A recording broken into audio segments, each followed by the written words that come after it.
여보세요. 앞뒤서는 인사하겠습니다. 복 있는 사람이 됩시다. 복 있는 사람이 됩시다. 은혜 받읍시다. 은혜 받읍시다. 다 잘 될 것입니다. 다 잘 될 것입니다. 다 지나갈 것입니다. 다 지나갈 것입니다. 오늘은 히브리서 4장 말씀을 읽었습니다. 히브리서 기자는 예수님을 소개할 때 우리의 큰 대제사장이다 그렇게 말합니다. 히브리서는 특별히 예수님의 위대하심을 선포하는 그런 책인데 3장 1절을 보면 그러므로 함께 하늘의 부르심을 받은 거룩한 형제들아 우리가 믿는 도리의 사도이시며 대제사장이신 예수를 깊이 생각하라. 대제사장이신 예수를 깊이 생각하라. 또 히브리서 12장에 가면 믿음의 주요 온전하게 하신 예수를 바라보자. 특별히 히브리인들에게 예수님을 증언하는 책이 이 히브리서입니다. 히브리서는 먼저 1장 2장에서 예수님의 위대하심을 설명할 때 천사하고 비교하는 천사, 하늘의 천사보다 위대하신 탁월하신 예수 그리스도를 증언하고 있습니다. 3장에서는 하나님의 종 모세와 예수님을 비교해서 모세는 하나님의 집의 종이었다. 그러나 예수님은 아들이다 라는 걸 강조하면서 모세보다 위대하신 그리스도를 소개하고 있습니다. 4장에 와서는 특별히 이제 안식, 가나안의 안식과 비교해서 모세의 후계자 여호수아가 가나안의 안식을 주었지만은 그거는 완전한 안식이 아니다. 영원한 안식, 미래의 안식, 우리가 들어갈 안식이 아직 남아있다. 그래서 영원한 천국으로 우리를 인도하고 영원한 안식을 주실 예수 그리스도가 여호수아보다 위대하다라는 걸 강조합니다. 그래서 오늘 4장 14절부터 시작해서 이제 5장, 6장, 7장 계속해서 대제사장 모세의 임명을 받아서 아론과 그의 아들들이 제사장의 직분을 감당했는데 그 제사장과 예수님을 비교할 때 14절이면 우리에게 큰 대제사장을 제사장보다 더 큰 대제사장 영어로 대제사장을 Great Priest라고 합니다. 네, Great Priest 위대하고 위대하신 더 큰 대제사장이 계신다. 그분은 바로 승천하신 하나님의 아들 예수님이다 라고 말이죠. 그런데 그 예수님의 특징을 얘기할 때 15절에 보면 우리에게 있는 대제사장 예수님은 우리의 연약함을 동정하지 못하실 분이 아니다. 연약함을 동정하신 분이다. 왜냐하면 모든 일에 우리와 똑같이 시험을 받으신 분이기 때문이다. 예수님은 사람으로 이 땅에 오셨고 어린 시절의 성장 과정을 거쳤고 희노애락과 모든 아픔과 고통을 다 인간 세상의 생로병사를 겪으셨고 특별히 예수님은 십자가에서 그 아픔과 처절한 고통 속에 운명하셨고 마침내 부활하시고 승천하셨습니다. 그래서 예수님께서는 수고하고 무거운 짐진 자들아 다 내게로 오라 내가 너희를 쉬게 하리라.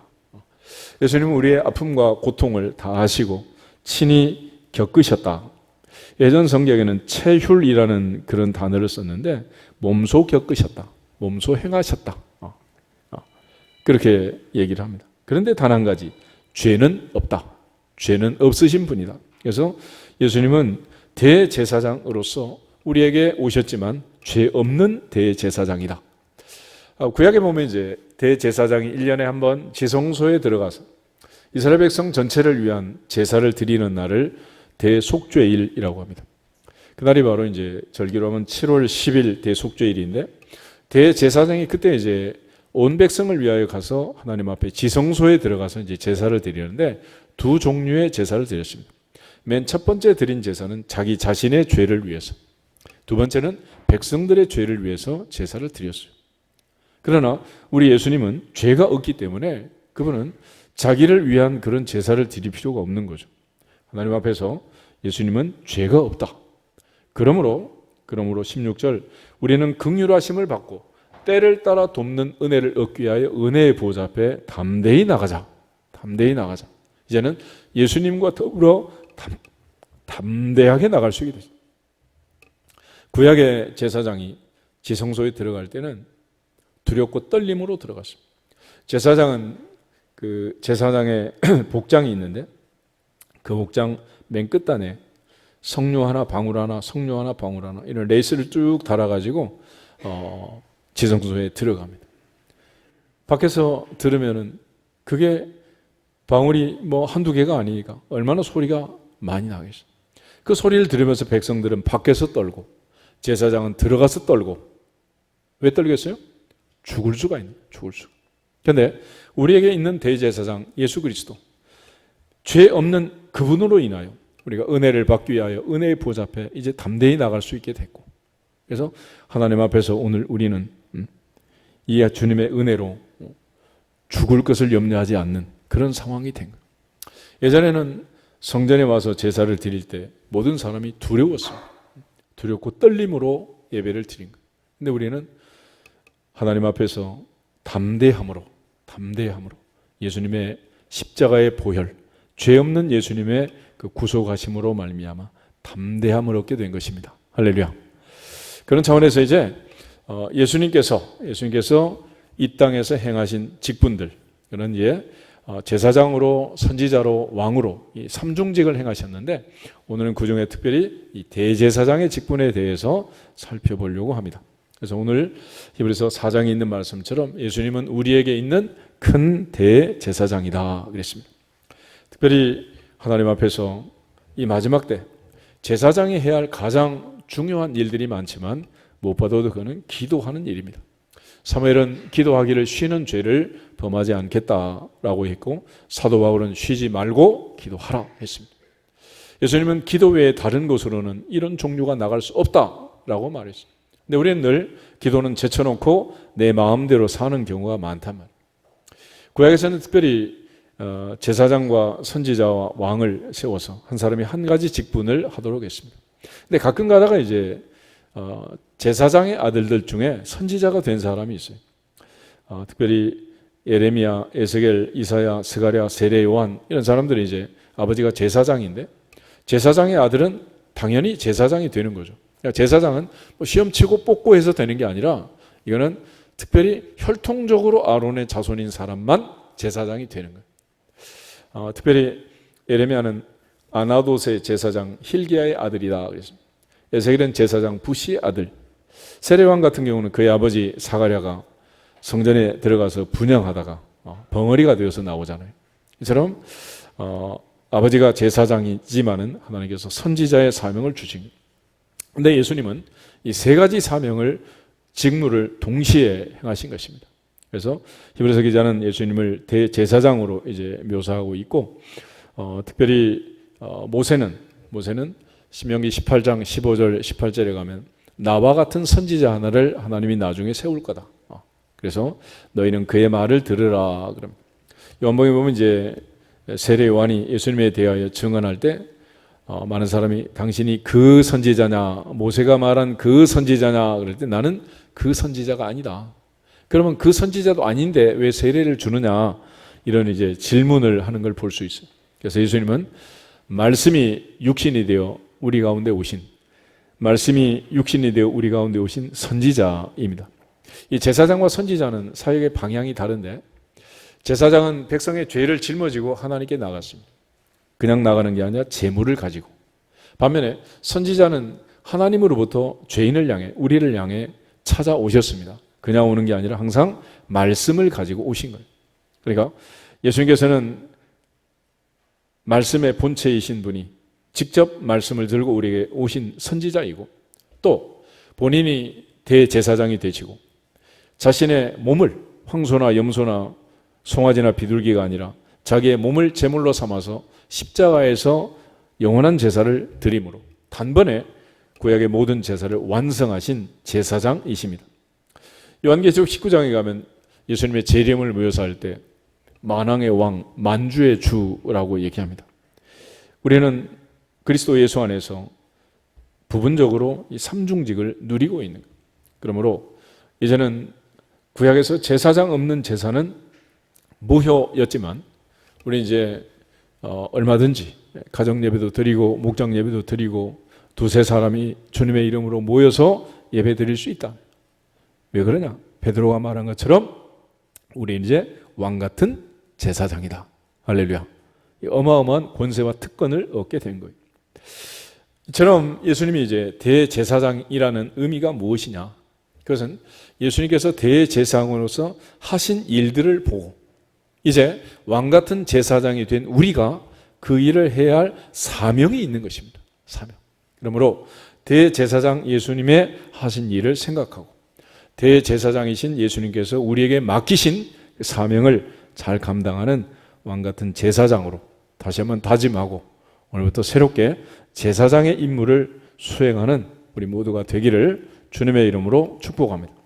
출애굽기 19장을 한번 찾아보겠습니다. 출애굽기 19장을 보면 이 제사장과 우리가 무슨 관계가 있는지, 이스라엘 백성들을 하나님께서 430년 애굽의 종살이에서 불러내시고 그들에게 모세를 통해서 알려주라고 한 말이 있었어요. 19장 4절부터 6절에 있는 말씀을 같이 보겠습니다. 내가 애굽 사람에게 어떻게 행하였음과 내가 어떻게 독수리 날개로 너희를 업어 내게로 인도하였음을 너희가 보았느니라. 세계가 다 내게 속하였나니 너희가 내 말을 잘 듣고 내 언약을 지키면 너희는 모든 민족 중에서 내 소유가 되겠고 너희가 내게 대하여 제사장 나라가 되며 거룩한 백성이 되리라.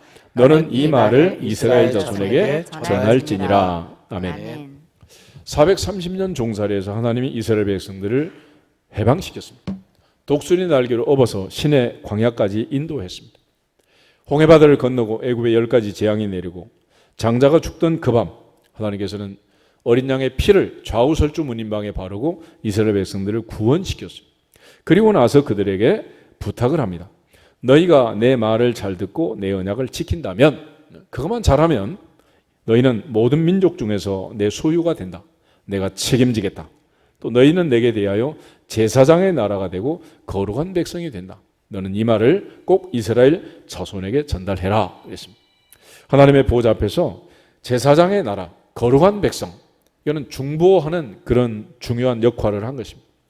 이스라엘 민족을 하나님이 선택해서 그 민족을 통하여 온 인류가 구원받을 수 있는 그런 구원의 통로로 그들을 선택해 주신 거예요. 이 바로 이제 제사장의 사명입니다. 430년 종살이에서 불러내어 그들을 제사장을 삼았어요. 그러면 우리는 어떻게 해서 왕같은 제사장이 된 거냐? 베드로전서 2장을 한번 찾아보겠습니다. 베드로전서 2장 9절 10절. 베드로전서 2장 9절 10절 두 절 같이 읽겠습니다. 그러나 너희는 택하신 족속이요 왕같은 제사장들이요 거룩한 나라요 그의 소유가 된 백성이니 이는 너희를 어두운 데서 불러내어 그의 기이한 빛에 들어가게 하신 이의 아름다운 덕을 선포하게 하려 하심이라. 너희가 전에는 백성이 아니더니 이제는 하나님의 백성이요 전에는 긍휼을 얻지 못하였더니 이제는 긍휼을 얻은 자니라. 아멘.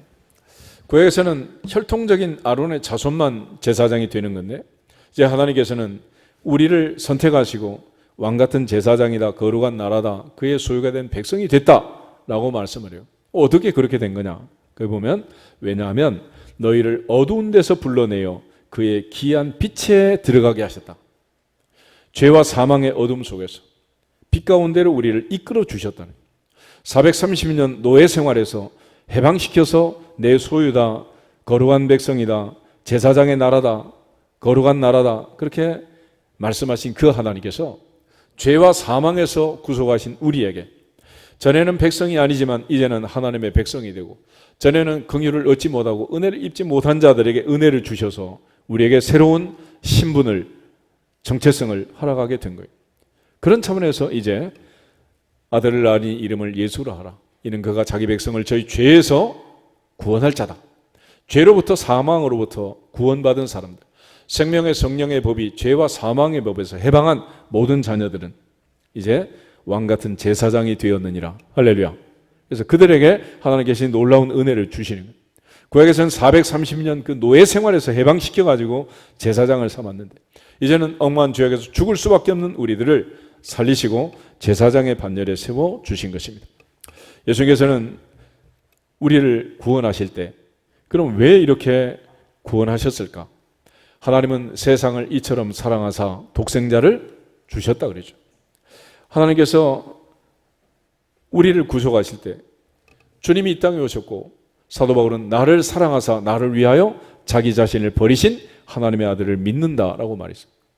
호세아 11장 1절에 가면 하나님께서 이스라엘의 어린 시절에 이스라엘을 출애굽시켰는데 이유를 내가 그들을 사랑했기 때문이다 라고 말해요.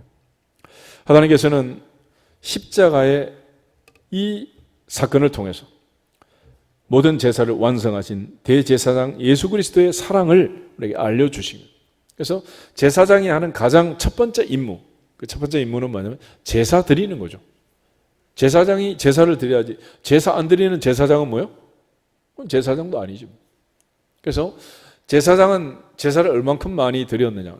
아침 저녁 상번제를 드리고 일주일에 한 번씩 안식일 제사를 드리고 매월 초하루 월삭 제사를 드리고 6월절 오순절 장막절 절기를 지키고 매년 초하루 나팔절 설날에 또 절기를 지키고 10일에 대속죄를 지키고 이런 하나님 앞에 주어진 모든 절기에 모든 예배에 참석했습니다. 제사장은 그 자리에 있어야 제사장이 되는 거예요. 그래서 우리가 교회 임직할 때 제일 먼저 서약하는 게 뭡니까? 모든 공적 예배에 반드시 참석하겠습니다. 형편에 따라 참석하겠습니다. 반드시 사명이야, 사명. 그래야 제사장인 거지. 제사장이 뭐 예배 시간에 딴 데 있으면 되겠습니다. 그런데 예수님께서 이제 드린 그 제사는 뭐냐? 그러면 구약에서는 번제, 소제, 화목제, 속죄제, 속건제 이런 제사를 드렸습니다. 근데 예수님의 제사는 십자가의 제사, 십자가의 제사였습니다. 히브리서 9장을 한번 찾아보겠습니다. 히브리서 9장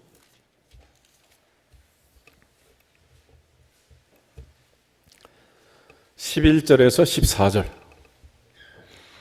히브리서 9장 11절부터 14절을 같이 읽도록 하겠습니다. 그리스도께서는 장래 좋은 일에 대제사장으로 오사 손으로 짓지 아니한 것 곧 이 창조에 속하지 아니한 더 크고 온전한 장막으로 말미암아 염소와 송아지의 피로 하지 아니하고 오직 자기의 피로 영원한 속죄를 이루사 단번에 성소에 들어가셨느니라.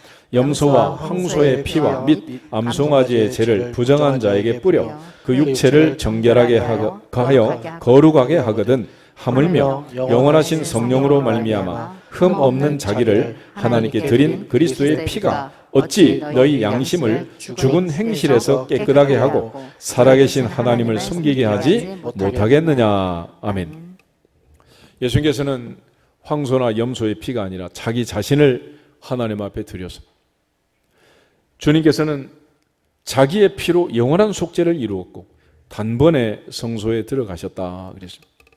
예수님 운명하시던 그날 성소를 가로막던 휘장이 찢어지게 됩니다. 그런데 아래에서 위로 찢어지는 게 위로부터 아래로 하나님이 친히 성소의 휘장을 찢으시고 예수님의 십자가의 보혈을 연락하시고 이제 우리를 하나님의 자녀로 삼으시고 특별히 왕같은 제사장으로 만들어 주신 거예요. 그러므로 제사장의 임무의 가장 중요한 것은 바로 하나님 앞에 제사를 드리는 일이다. 제사 드리는 일이다. 그러므로 오늘부터 다시 한번 제사의 소중함을 알고 이제 신약에 와서는 하나님께 예배하는 자는 영과 진리로 예배해라.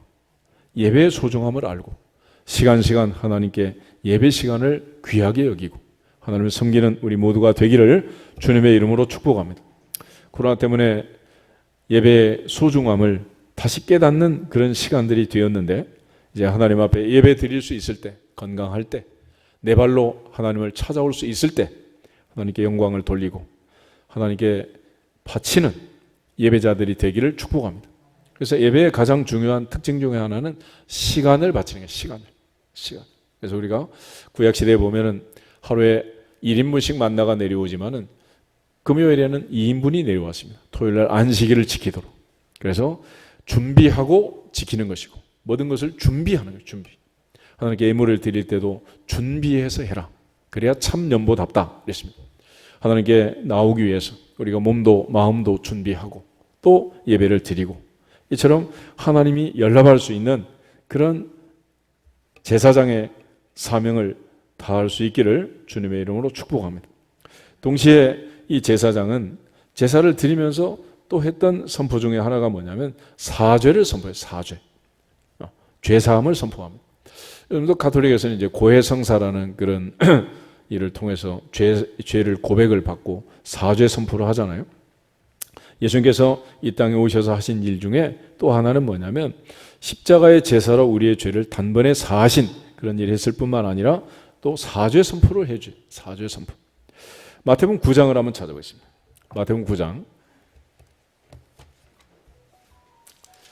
예수님께서 한 중풍병자를 고치는 일인데 예수님께서 침상을 들고 온 그 사람들의 믿음을 보시고 작은 자의 안심하라 내 죄사함을 받았느니라 2절에 그렇게 선포합니다. 그때 서기관이 속으로 구시렁대는 거예요. 그때 예수님이 하신 말씀인데 3절에서 6절을 한번 읽어보겠습니다. 어떤 서기관이 속으로 이르되 이 사람이 신성을 모독하도다. 예수께서 그 생각을 아시고 이르시되 너희가 어찌하여 마음에 악한 생각을 하느냐 내 죄사함을 받았느니라 하는 말과 일어나 걸어가라 하는 말 중에 어느 것이 쉽겠느냐 그러나 인자가 세상에서 죄를 사하는 권능이 있는 줄을 너희로 알게 하노라 하시고 중풍병자에게 말씀하시되 일어나 내 침상을 가지고 집으로 가라 하시니라. 아멘. 여기 보면 예수께서 사죄 선포를 합니다. 내 죄사함을 받았다. 내 죄사함을 받았다. 누가복음 7장에도 보면 한 바리새인의 집에서 값비싼 향유를 깨뜨린 여인이 있어요. 머리카락으로 예수님의 발을 닦는 그 모습을 보면서 이 바리새인이 시몬이 이상하다. 참 이상하다. 죄인인 여자를 가까이 하다니 이상하다. 이런 얘기를 하래요. 그런데 예수님께서 마지막 결론으로 주신 말씀은 그 여인에 대한 사죄 선포를 합니다. 다 같이 누가복음 7장을 한번 찾아보겠습니다. 누가복음 7장.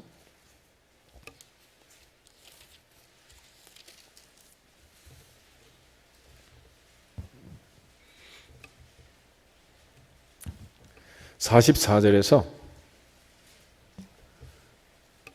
50절에 있는 말씀 같이 한번 읽겠습니다. 그 여자를 돌아보시며 시몬에게 이르시되 이 여자를 보느냐 내가 내 집에 들어올 때 너는 내게 발 씻을 물도 주지 아니하였으되 이 여자는 눈물로 내 발을 적시고 그 머리털로 닦았으며 너는 내게 입맞추지 아니하였으되 그는 내가 들어올 때로부터 내 발에 입맞추기를 그치지 아니하였으며 너는 내 머리에 감람류도 붓지 아니하였으되 그는 향유를 내 발에 부었느니라. 이러므로 내가 내게 말하노니 그의 많은 죄가 사하여졌도다. 이는 그의 사랑함이 많음이라. 사함을 받은 일이 적은 자는 적게 사랑하느니라. 이에 여자에게 이르되 내 죄사함을 받았느니라 하시니 함께 앉아있는 자들이 속으로 말하되 이가 누구이기에 죄도 사하는가 하더라. 예수께서 여자에게 이르시되 내 믿음이 너를 구원하였으니 평안히 가라 하시니라. 아멘. 예수님이 이 땅에 오셔서 사죄 선포를 하셨어요. 요한복음 5장에 가면 38년 된 베데스다 연못가에 환자를 치유하시고 나서 가서 다시는 악한 것이 생기지 않도록 뭐 하지 말아라? 죄를 짓지 말아라. 지금까지 죄는 내가 용서한다. 이제부터 다시는 죄를 짓지 말아라. 예수님 사죄 선포를 하신 걸 볼 수 있습니다. 그런데 예수님께서 이처럼 우리의 죄를 사할 수 있는 근거가 뭐냐? 그러면 히브리서 4장에 예수님의 성품을 얘기할 때 예수님 뭐가 없다? 죄가 없다. 죄가 없어. 히브리서 10장을 한 번 더 보겠습니다. 히브리서 10장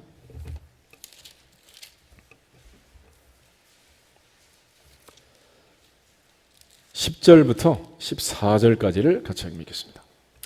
이 뜻을 따라 예수 그리스도의 몸을 단번에 들이심으로 말미암아 우리가 거룩함을 얻었노라.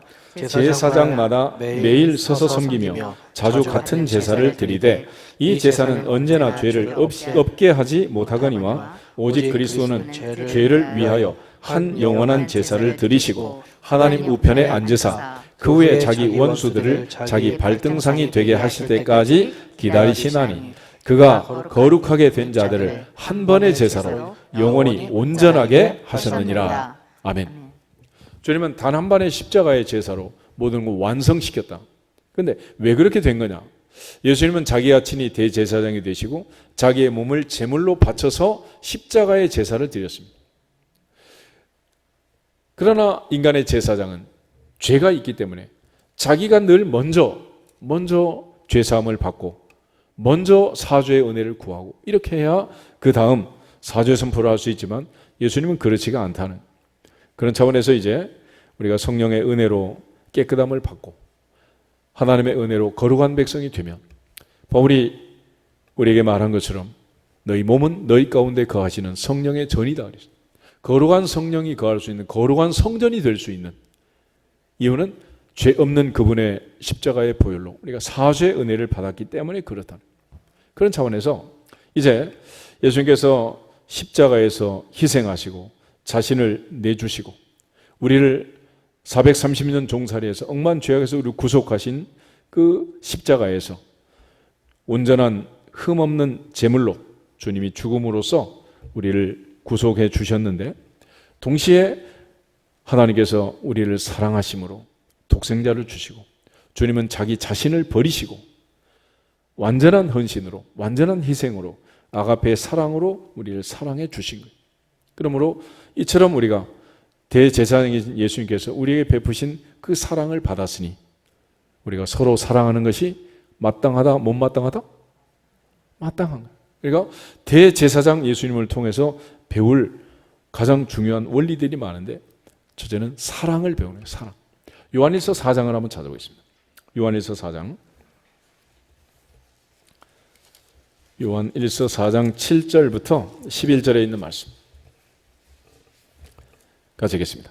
사랑하는 자들아 우리가 서로 사랑하자. 사랑은 하나님께 속한 것이니 사랑하는 자마다 하나님으로부터 나서 하나님을 알고 사랑하지 아니하는 자는 하나님을 알지 못한 이는 하나님은 사랑이심이라. 하나님의 사랑이 우리에게 이렇게 나타난 바 되었으니 하나님이 자기의 독생자를 세상에 보내심은 그로 말미암아 우리를 살리려 하심이라. 사랑은 여기 있으니 우리가 하나님을 사랑한 것이 아니요 하나님이 우리를 사랑하사 우리 죄를 속하기 위하여 화목제물로 그 아들을 보내셨습니다. 사랑하는 자들아 하나님이 이같이 우리를 사랑하셨은즉 우리도 서로 사랑하는 것이 마땅하도다. 아멘. 하나님은 세상을 사랑하사 이처럼 사랑하사 독생자를 주셨고 예수님은 이 땅에 오셔서 나를 사랑하사 나를 위하여 자기 자신을 버리셨다. 이런 사랑을 받은 게 진짜라면 서로 사랑하는 게 마땅하다. 예수님 마지막 만찬석에서 내가 새 계명을 너희에게 주노니 너희가 서로 사랑하라. 내가 너희를 사랑한 것 같이 너희도 서로 사랑하라. 너희가 서로 사랑하면 이로써 모든 사람이 너희가 내 제자인 줄 알리라 그랬습니다. 그래서 주님의 십자가의 제사, 이거는 사랑의 증거라는 거예요. 하나님이 우리를 사랑하신 증거가 어디 있느냐? 그게 바로 십자가라는 거예요. 로마서 5장을 한번 더 보겠습니다. 로마서 5장 6절, 8절, 10절 건너뛰기 하면서 한번 읽겠습니다. 로마서 5장 6절 우리가 아직 연약할 때 기약대로 그리스도께서 경건하지 않은 자를 위하여 죽으셨도다. 8절 우리가 아직 죄인 되었을 때에 그리스도께서 우리를 위하여 죽으심으로 하나님께서 우리에 대한 자기의 사랑을 확증하셨느니라. 10절 곧 우리가 원수 되었을 때에 그의 아들의 죽으심으로 말미암아 하나님과 화목하게 되었은즉 화목하게 된 자로서는 더욱 그의 살아나심으로 말미암아 구원을 받을 것이니라. 아멘. 대제사장 예수님의 십자가가 우리에게 보여주는 가장 중요한 것은 하나님의 사랑을 확증한 것이다. 그러면 하나님은 왜 날 사랑하실까? 자기를 보면 그래도 장점이 좀 있지. 머리도 똑똑하고 인물도 잘났고 코도 이쁘고 눈도 이쁘고 막 엉덩이도 이쁘고 그런데 옆 사람을 보면 아니야. 저 사람 왜 사랑하지? 이유가 있어 없어? 나 같으면 사랑하겠어? 그래서 하나님의 사랑을 아가페의 사랑, 무조건 사랑이라고 그래요. 하나님은 나를 사랑할 때도 조건이 있었다 없었다? 너를 사랑할 때 조건이 있었다 없었다? 민족과 종족을 따라서 하나님은 편차두지 않고 동일하게 사랑하셨다는, 외모를 보지 않고 이와 같은 사랑을 받았으니 대제사장 예수 그리스도께서 우리를 차별 없이 그렇게 사랑해 주신 것을 진짜로 믿는다면 왕 같은 제사장은 반드시 뭐 해야 한다? 서로 사랑해야 된다. 아멘. 그것이 제사장의 사명이야, 사명. 또 하나 주님께서 사죄 선포를 하신 것처럼 우리를 용서해 줄 때 십자가에서 자기가 모든 죄를 책임지고 용서해 준 거예요. 모든 죄값을 내가 다 지고 책임진 거지. 그러므로 용서받은 자답게 용서하고 용서받을 자답게 용서하는 것은 제사장의 사명인 거예요. 사명. 제사장. 이제는 말로만 왕 같은 제사장이 아니라 하나님의 사랑 깨닫고 서로 사랑하는 왕 같은 제사장이 되고 주님이 70번씩 7번 용서하신 그 용서를 받은 자답게 용서하는 제사장이 되어야 된다. 내 죄는 용서해 달라 그러고 남의 죄는 용서하지 않고 이거는 억지지, 억지. 주기도를 보면 우리가 우리에게 죄 지은 자를 사해 준 것처럼 우리 죄를 용서해 주십시오 그랬잖아요. 그러니까 우리가 먼저 타인을 용서하면 주님도 우리를 용서하신다는 거예요. 마태복음 6장을 한번 찾아보겠습니다. 마태복음 6장. 예수님께서 이제 주기도문을 가르쳐 주시면서 우리에게 그 짧은 구절에서 용서를 얘기합니다. 용서. 그런데 마태복음의 6장에 나와 있는 주기도문의 결론이 있어요. 결론. 그 결론을 보면 예수님께서는 용서로서 마무리를 합니다. 13절의 주기도문이 끝나고 14절, 15절까지 있겠습니다. 너희가 사람의 잘못을 용서하면 너희 하늘 아버지께서도 너희 잘못을 용서하시려니와 너희가 사람의 잘못을 용서하지 아니하면 너희 아버지께서도 너희 잘못을 용서하지 아니하시리라. 아멘. 그러니까 왕 같은 제사장은 예수님은 죄가 없으니까 상관이 없지만 우리는 먼저 우리 죄를 용서를 받아야 되고 용서받은 자답게 또 용서해야 하는 것이 우리의 사명이라는 사명. 하나님께서 내게 베푸신 용서가 얼마나 큰가. 그래서 마태복음 18장에 가면 100데나리온 빚진 자와 10,000달란트 빚진 자에 대한 얘기가 나오잖아요. 10,000달란트. 100데나리온이라는 것은 하루 품삯이야. 데나리온 단위는. 그러니까 100일치 품삯. 한 넉 달치 정도 되는 거죠.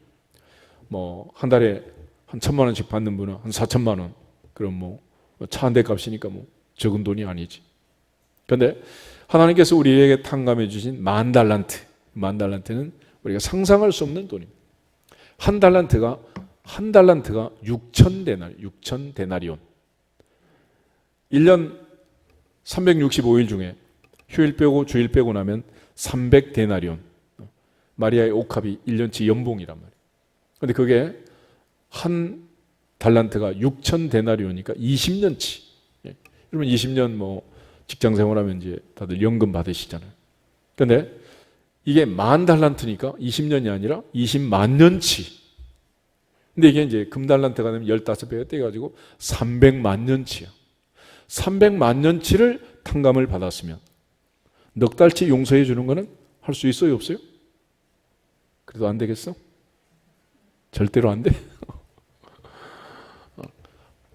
예를 들어 할아버지가 나한테 몇 억짜리 벤츠차를 사줬어. 근데 동생한테 장난감 벤츠를 못 줘가지고 장난감 가지고 다투고 있는 거야. 이게 우리 인생이라는 인생. 이게 얼마나 참 한심한 거예요. 주님이 진짜로 우리를 용서해 주셨다는 사실을 믿는다면 용서하는 것이 마땅하다, 안 하는 게 마땅하다? 당연히 해야지.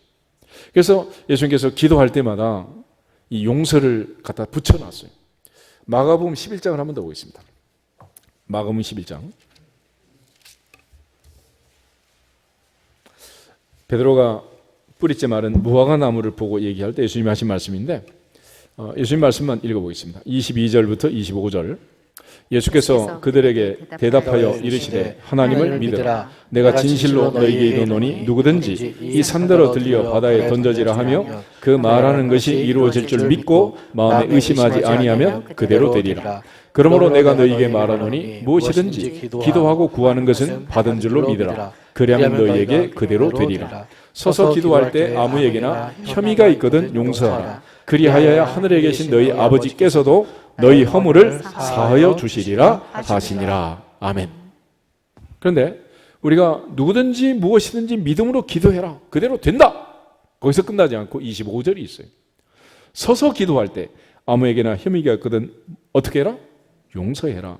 그리하여야 하늘에 계신 너희 아버지께서도 너희 허물을 사하여 주신다. 26절은 없음이라고 되어 있는데 밑에 1번 각주를 보면 이렇게 되어 있어요. 어떤 사본에 26절 만일 너희가 용서하지 아니하면 하늘에 계신 너희 아버지도 너희 허물을 사하지 아니하시리라가 있음 그랬잖아요.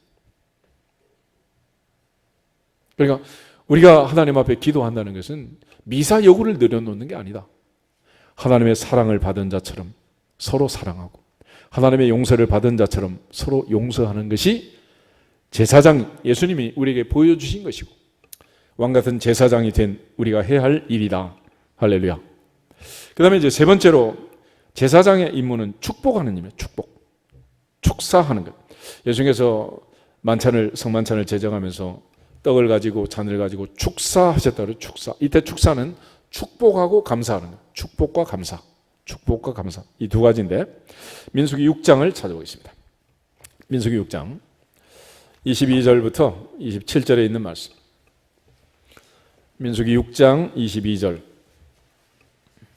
27절.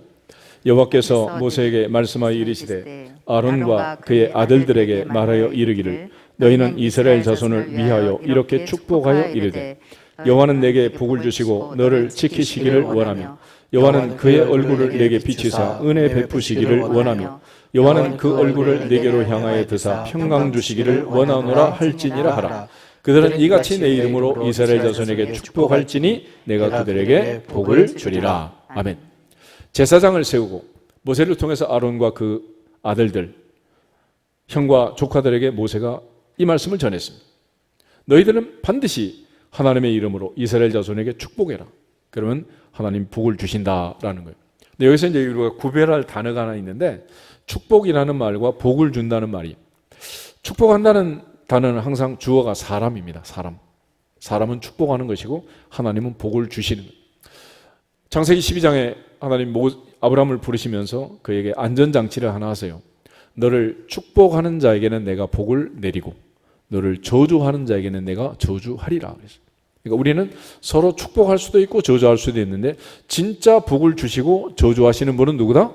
하나님이라. 하나님. 너희 말이 내 귀에 들린 대로 행하리라. 오늘부터 복을 받는 비결 어떻게 하면 되겠어요? 축복하는 거예요. 축복.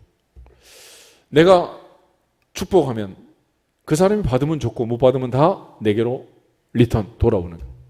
그런데 만약 내가 저주했는데 그 사람이 안 받으면 어떻게 돼? 엄청난 이제 데미지가 오게 되는 거지. 그러니까 항상 한밤중에 만나도 식사하셨습니까? 이제 이런 인상 그만하고 복 많이 받으세요. 할렐루야. 이것도 그냥 되는 게 아니에요. 연습을 좀 해야지. 꼭도 새벽면 막 새해 복 많이 받으세요. 그러지 말고 한번 인사하겠습니다. 오늘도 복 많이 받으세요. 오늘도 복 많이 받으세요. 할렐루야. 아멘. 계속 복을 비는 거예요. 특별히 복 못 받을 것 같은 사람을 골라서 빌면 이게 레버리지 쓰는 것처럼 막 이제 올라가는 거예요. 엄청난 복이 임하게 된다. 왜 우리가 힘들게 사느냐?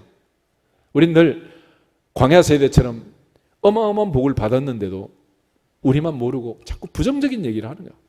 불평, 불만, 비난, 비평 그러다 보니까 늘 힘들어지는 거예요. 하나님 앞에서 우리 모두가 축사하는 제사장의 사명을 감당하기를 주님의 이름으로 축복합니다. 특별히 예배라는 것은 하나님 앞에 감사 예배, 축복의 예배를 드리는 거예요. 백성들은 하나님 앞에서 감사하는 것이고 제사장은 백성들을 축복하는 그게 바로 예배라는 거예요. 다음 주일이 이제 우리 추수감사주일인데 하나님 앞에 나올 때 어떤 마음으로 나와야 돼요? 감사예요. 감사. 그래서 예배 모든 요소들은 감사합니다. 찬양은 감사 찬양을 하고 기도는 감사 기도를 하고 말씀은 감사함으로 듣고 특별히 봉헌할 때도 감사 헌금을 하고 할렐루야. 감사. 그러면 하나님께서는 우리에게 복을 주시는데 그냥 주는 게 아니고 제사장을 통해서 받으시고 축복하도록. 그래서 우리가 헌금하고 나서 기도를 따로 하는 이유가 거기 있는 거야.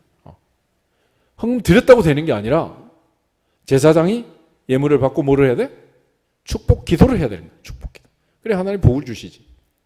그런 차원에서 우리 모두가 다 하나님 앞에 감사함으로 또 서로 축복함으로 하늘의 신령한 복, 땅의 기름 복이 넘치기를 주님의 이름으로 축복합니다. 범사에 감사라. 이것이 그리스도 예수 안에서 너희를 향하신 하나님의 뜻이다. 그래서 왕 같은 제사장은 항상 먼저는 하나님께 감사하고 서로 뭐하고? 축복하는 거예요. 축복. 남편도 아내도 아들도 딸도 부모도 형제도 자매도 심지어 원수도 축복하는 거예요. 축복. 로마서 12장을 한번 보겠습니다. 로마서 12장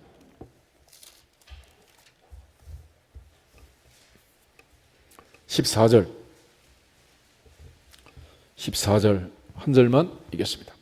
너희를 박해하는 자를 축복하라. 축복하고 저주하지 말라. 할렐루야. 왜 그러냐? 잘못 저주하면 이 나한테 오는 수가 있다. 나한테. 근데 축복하면 받으면 좋고 못 받으면 내가 받고. 그러니까 범사에 축복하라는 거예요. 그러면 이 왼수를 어떻게 할 거냐? 18절부터 21절 보겠습니다. 18절. 할 수 있거든 너희로서는 모든 사람과 더불어 화목하라.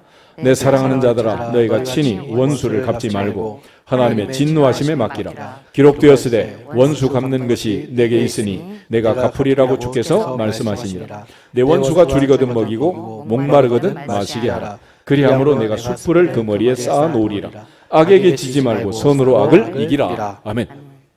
악에게 지지 않고 선으로 악을 이기는 방법이 뭐냐? 원수라도 뭐 하는 거예요? 축복하는 거예요. 축복. 원수를 향해서 사랑하고 축복하는 것. 그것이 바로 원수를 이기는 방법이다. 그러니까 상대가 원수가 나를 보면서 막 성질을 내고 화를 내야 되는데 사랑한다고 축복을 하면 기겁을 하지 않겠어?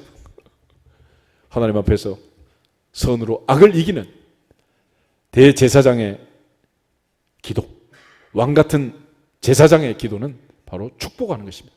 저주하는 게 아니에요. 오늘부터 입술에 파수꾼을 세워서 서로 축복함으로 하늘의 복이 넘치기를 주님의 이름으로 축복합니다. 그 다음에 이제 제사장으로서 예수님이 하신 일은 축사하고 치유하신 일. 이번엔 축사는 귀신을 쫓아낸다라는 뜻입니다. 귀신을 쫓아내고 하나님께서 약속하신 이사야 선지자 예언처럼 우리의 연약함을 짊어지고 우리의 모든 병을 고치기 위해서 주님이 이 땅에 오신 거예요. 그러니까 제사장은 뭐 하는 거냐? 제사장은 귀신 들린 자, 병든 자를 보면 어떻게 해줘야 돼? 고쳐야지. 예수님께서 선한 사마리아인의 비유를 할 때 강도 맞는 자가 있는데 뢰 사람이 지나가고 제사장이 그냥 지나갔다, 이런 비유의 말씀을 주세요. 그렇게 아프고 고통 당한 사람을 보면 제사장은 어떻게 해야 된다고? 약 발라주고 고쳐주고 기도해주고. 이게 제사장 아니야, 제사장. 예수님의 제자들이 요한복음 9장에 보면 날 때부터 소경된 자를 만납니다. 그때 수군수군해요. 이 사람 맹인이 된 것은 자기 죄일까 부모의 죄일까 이러면서 막 논쟁을 하는. 예수님께서 제자들에게 말씀을 하시잖아요. 자기도 아니고 부모도 아니고 하나님이 하신 일을 드러내기 위함이다 그랬습니다. 사도행전 10장 38절 한번 찾아보겠습니다. 사도행전 10장 38절. 베드로가 고넬료의 집에 가서 설교할 때 예수님의 사역을 한마디로 요약한 말씀인데 38절 한 절만 읽어보겠습니다. 하나님이 나사렛 예수에게 성령과 능력을 기름 붓듯 하셨으며 그가 두루 다니시며 선한 일을 행하시고 마귀에게 눌린 모든 사람을 고치셨으니 이는 하나님이 함께 하셨습니다. 아멘.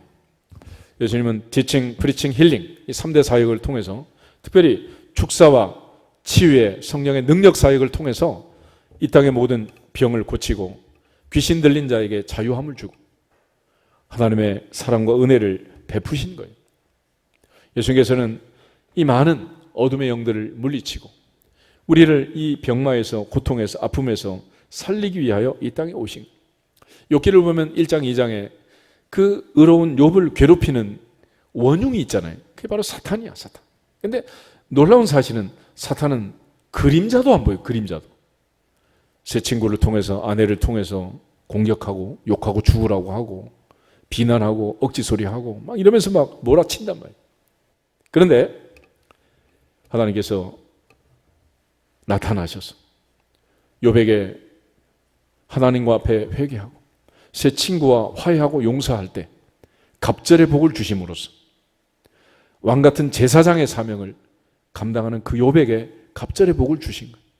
우리 모두가 다 하나님 앞에서 이 어둠의 영들과 싸우면서 영적 전쟁에서 반드시 승리하기를 주 이름으로 축복합니다.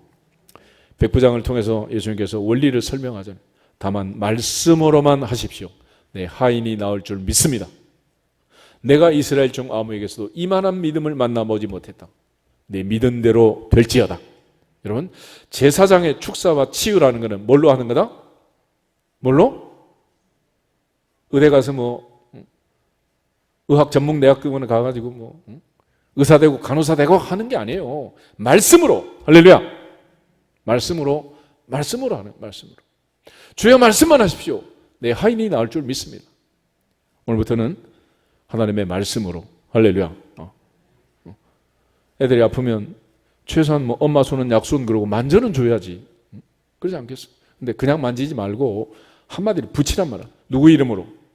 예수님의 이름으로 엄마 손은 약손. 할렐루야. 그 말도 못해? 예수님의 이름으로 선포해서 억압하고 눌린 자들 고치라는, 고쳐. 살려주라는. 이렇게 아픔 속에 고통 속에 있는데 살려주라는 거지. 요즘은 얼마나 좋은 시대가 됐습니까? 언택이라 그러잖아요. 중환자실에 아무도 못 들어가는데 전화기는 들어가더라고. 전화로 하면 돼, 전화로. 근데 놀라운 사실은 그렇게 해도 하나님의 역사가 임하고 하나님의 능력이 나타나고. 할렐루야. 똑같은 거예요. 하나님이 고치시면 암 환자나 감기 환자나 똑같은 거고, 하나님이 은혜 안 주시면 감기만 걸려도 약 먹으면 14일, 안 먹으면 2주일 그런다 그러잖아요. 하나님의 은혜로 우리가 해야 할 일은 왕같은 제사장답게 아픈 사람은 고치고 죽은 사람은 살리고, 할렐루야, 선포하라. 베드로처럼 은과 금은 내게 없거니와 내게 있는 것으로 내게 주노니 곧 나사렛 예수 그리스도의 이름으로 일어나 걸을지어다. 죽은 다비다를 보면서는 베드로가 그랬잖아. 다비다야 일어나라. 아프면 고치고 죽으면 살리고. 이게 제사장이 하는 일이야. 제사장이. 하나님 앞에서 왕같은 제사장이라고. 그리고 우리에게 그 방법을 다 알려주셨는데 이까지고 말도 못해. 제사장 다 사면해야지. 그럼 사직해야지. 하나님 앞에서 이제는 무엇보다도 우리 모두가 다 믿음으로 서로 아프고 힘든 때를 잘 극복할 수 있도록. 코로나로 인해서 많은 사람이 힘들어하는데 하나님 앞에 왕같은 제사장으로 사명을 다하고 말씀을 전하기를 주 이름으로 축복합니다. 요즘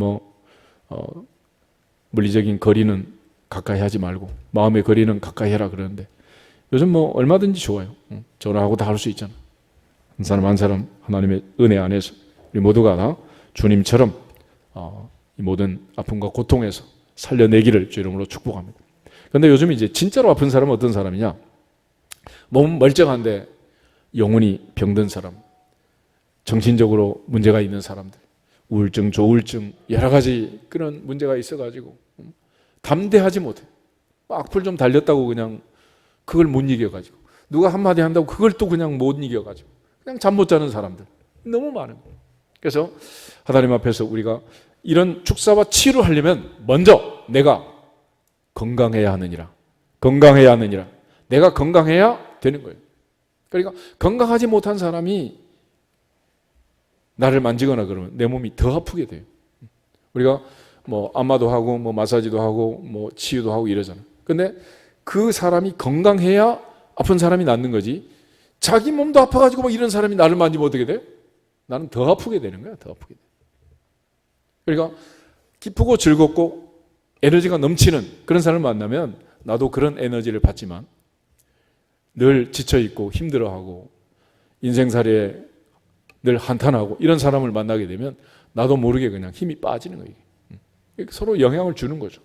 그런 차원에서 우리가 이제는 치유와 축사를 하고 하나님의 능력을 전달하는 통로가 되려면 우리 모두가 건강해야 한다.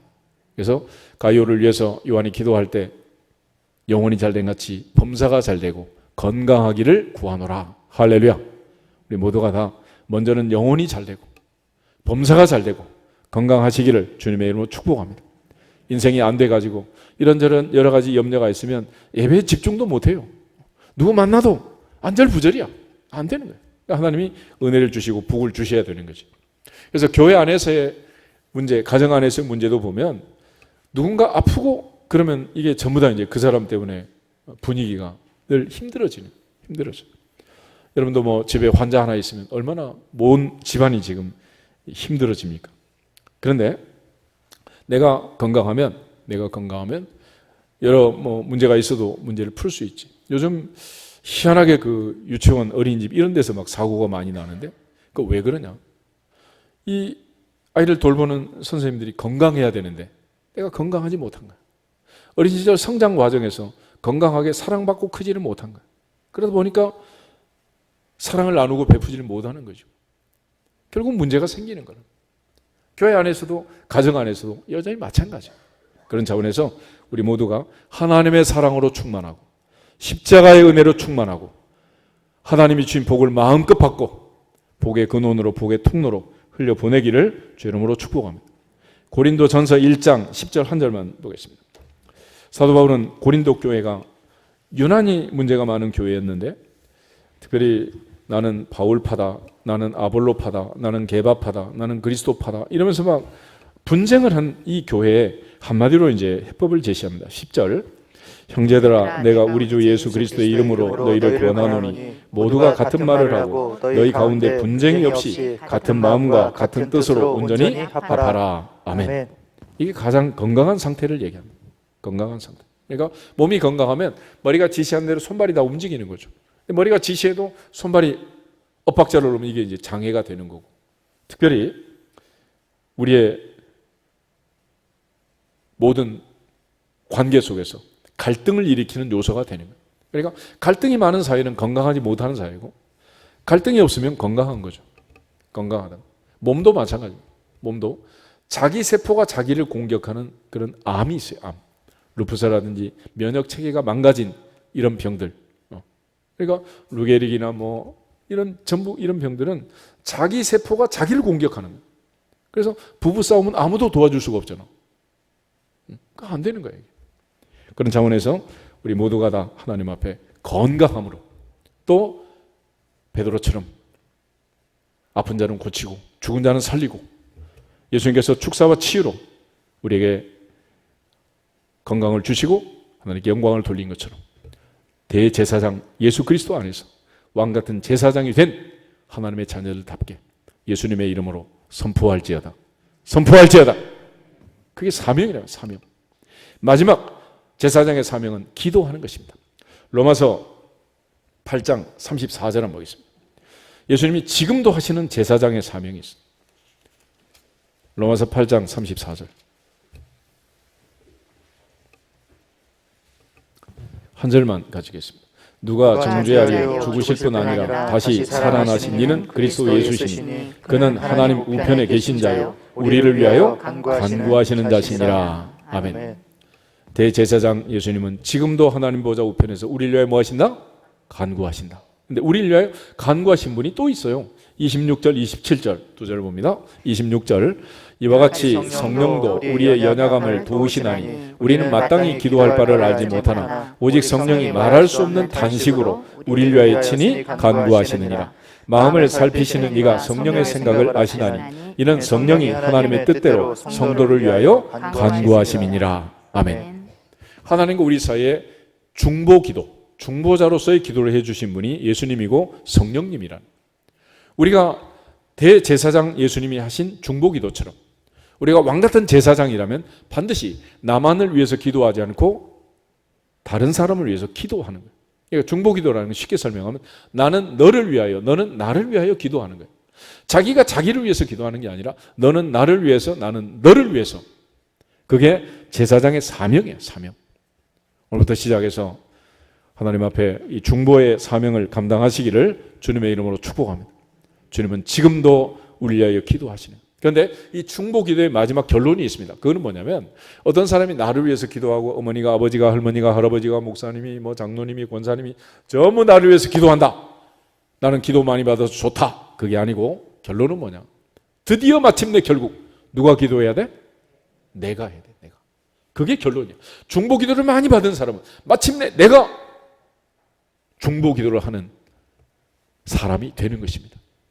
하나님의 보좌 앞에서 예수님께서 지금도 우리를 위하여 기도하시는, 성령이 말할 수 없는 탄식으로 기도하는 이유는 뭐냐? 누구 보고 기도하라고? 나보고 하라고. 사드락 메삭 아벳느고는 실베나 뜨거운 풀무불 앞에서도 느부갓네살 앞에 우리를 집어넣으면 하나님이 살려주실 것이고, 그리 아니하실지라도 우리는 우상 앞에 절할 수 없습니다 라고 일사각오로 기도했습니다. 다니엘은 사자굴을 앞에 두고 조서의 의인이 찍히는 것을 알고도 그는 포기하지 않고 하루 3번씩 기도함으로 사자굴을 통과한 거예요. 하박국은 우리의 양이 없고 외양간에 송아지 없고 포도나무, 무화과나무, 소출이 없지만은 없을지라도 하나님께 기도하면서 나의 하나님으로 인하여 기뻐하고 나의 구원의 하나님으로 인하여 즐거워하리로다. 할렐루야. 중보기도의 마지막은 이제 나도 기도하는 거예요. 내가 기도하는 것입니다. 주님께서 그렇게 기도하신 이유가 뭐겠어요? 한 사람 한 사람 내가 기도하기를 원하시는, 이제는 우리 모두가 다 제사장의 사명을 감당하는 기도자들이 되기를 주 이름으로 축복합니다. 남편을 위해서, 아내를 위해서, 자녀를 위해서, 부모를 위해서, 형제자매를 위해서 우리가 서로 기도할 때 서로 은혜를 받고 복을 받게 될 줄로 믿습니다.